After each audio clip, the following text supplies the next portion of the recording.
Hello friends, ये हमारे पास Lloyd की पीसीबी आई थी। इसके अंदर दिक्कत थी E3 की। तो E3 में जो दिक्कत है वो है इंडोर टेम्परेचर सेंसर फॉल्टी।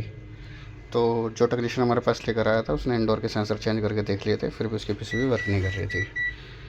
तो हमने जो है इसमें 8K की रेजिस्टेंस जो है वो चेंज कर दी थी। तो अब चलिए हम पीसीबी ऑन करते हैं, चालू करके दिखाते हैं।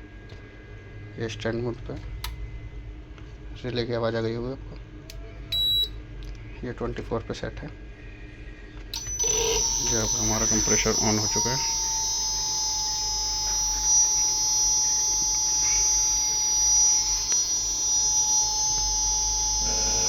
हमारे इंडोर की मोटर भी चालू हो गई है। अब हमारी पीसीबी में किसी भी प्रकार का कोई भी एरर नहीं है।